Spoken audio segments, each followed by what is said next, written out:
Trendy Express podcast. We celebrate different types of pop cultures across the world and pop cultures from various generations. My name is the Eli Samurai, And I'm Jacob. What's up? and we're going to be your conductors on this wonderful journey as we discover what makes pop culture so special in society. So today we're going to be talking about the general idea about pop culture. We're going to make references here and there so you can get the idea of why pop culture is so important to the community and to people and what makes it a pop culture in the first place. So before we dive into this conversation, Jacob, why don't you tell us what pop culture is? Pop culture it's really everything, right? Any form of media can be considered pop culture as pop culture, in itself is the influence that media has on the world, hence building the culture. Many pioneers of these cultures and media invented the groundwork of what we have today. Those were some of the most creative people out there in the world. Because nowadays, no matter what you're making, you have an infinite amount of resources, sources, influences, stuff like that, and you have easy access to them. Hundreds of more years ago, you didn't have that volume of influences and ease of access. Nowadays, from TV shows and movies, video games, sports, everything, there's countless things that you draw from, not even in the same medium. But all these people, they had to work from scratch. So that's really amazing.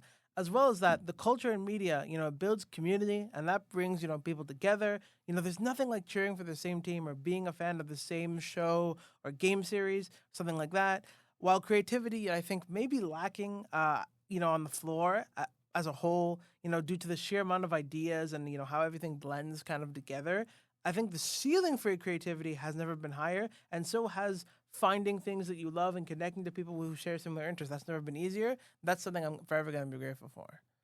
Yeah, I agree with what you said about pop culture, Jacob, because that is the whole idea about what makes pop culture pop culture. It's the community, because it builds different friendships, and people around the world have similar interests and similar beliefs, because that's what makes it so special, Because without pop culture or society, nothing would exist. I don't think the media would be as big as it is now. And if we didn't have media like music, shows, or movies, I don't think we would be talking about pop culture. And it really started in the 1920s, because that was where it was first, not discovered, but it was the first time that people understand what pop culture is. And as the years go by, it changes and evolves in a way that makes it more modern to where we are today. It became more accessible over time, obviously, right? So Yeah.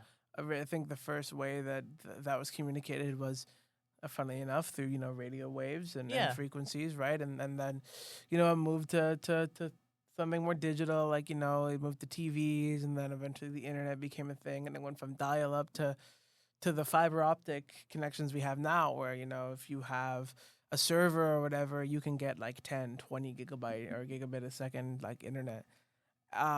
For me, the main thing that stands out to me, though, is just thinking about a world without pop culture.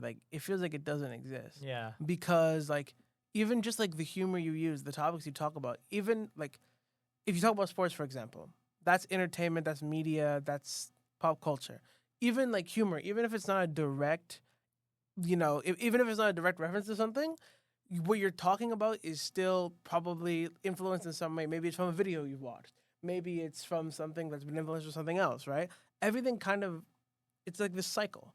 Everything you do is influenced by something, and then that will continue to influence something else and someone else.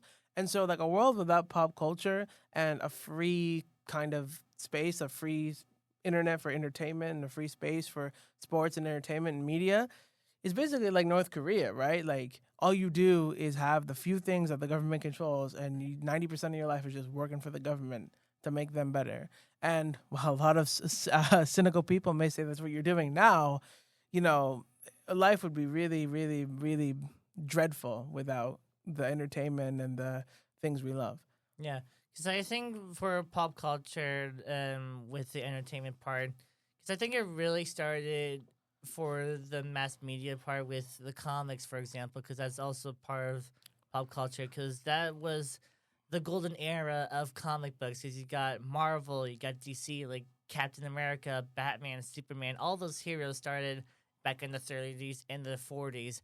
And if we didn't get superhero icons like those two, I think that this world would be so different. you know. Be a lot more boring. I mean, you also look at the 80s and 90s. Yeah, those are great. Those are Yeah. big decades for movies and shows, right? I mean, Yeah. a lot of horror franchises like Scream Well, and that was in the Halloween 90s. and 80s and 90s. Those 2 decades, right? Scream and Halloween and stuff like that. There's so many others that maybe aren't fully like as recognized that are seen more as cult classics, right? I mean, even in the 90s, that was seen by and 80s are seen as the prime decades. You know, even for things like sitcoms, right? Things like Fresh Prince or Oh, this Fresh Prince is Fresh good. Prince or like Yeah. Friends or Everybody Hates Chris and those like sitcom shows. Right? Yeah. You had the Spider-Man movies. Yeah, then, yeah. and then even slightly later, I know the 80s Batman movies weren't as good as the 2000s ones, like the Dark Knight Well, I trilogy. mean, was- I Batman- personally prefer the Dark Knight trilogy, but that's a little later. But yeah, there's just so many iconic things in every decade. I mean, even in and then in the 2010s, you know, you had things like and that was like where to be fair, it did start in the mid to late 2000s, but going into the 2010s, that was like the peak of like the MCU too. Oh yeah, that's right. A lot of people our age will like something you'll never forget is that first time you saw Infinity War and Endgame. That was like some of the like it's nothing like it, right? Yeah. Well, circling back about the 90s part, because I think Wes Craven had like a really creative idea when they made the Scream movies, or it was originally supposed to be called Scary Movies. Because I think the cool part about the Scream movies, it's the first time they've done something like meta horror, because you'll take a look back at Halloween or even Nightmare on Elm Street. Those are like typical like horror movies at this time, but then they did something creatively different when getting to the Scream movie back actually 30 years ago, and happy 30th anniversary to that too.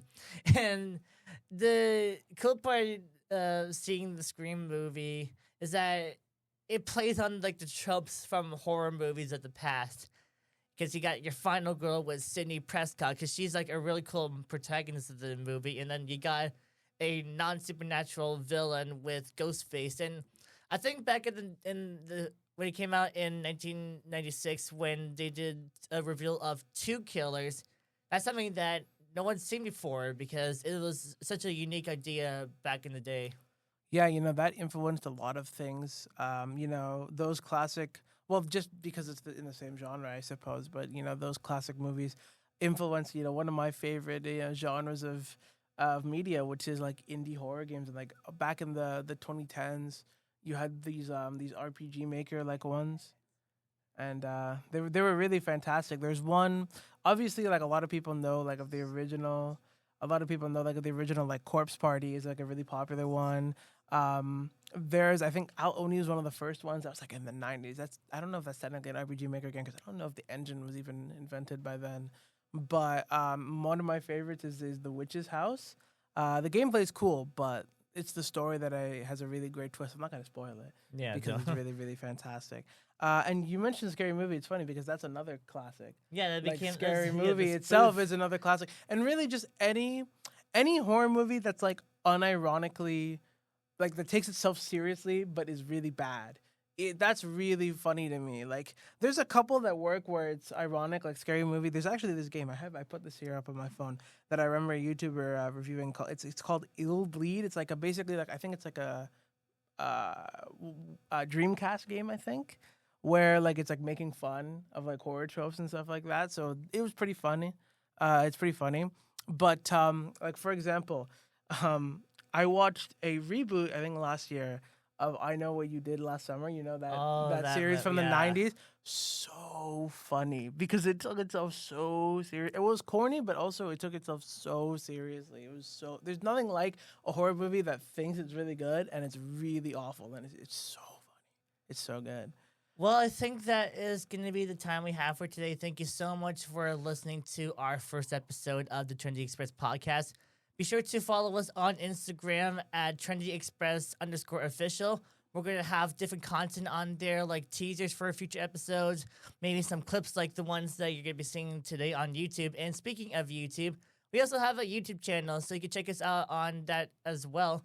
And you can also listen to our podcast only just on YouTube Music, because those are the ones that we're allowed to use as of now. But hopefully we can continue this journey for pop culture. And next time we're going to be talking about comic books. So that's going to be a very interesting topic about how that industry happened in the first place. We might make some references here and there, but That's it for today. So stay trendy, and we'll see you for our next episode.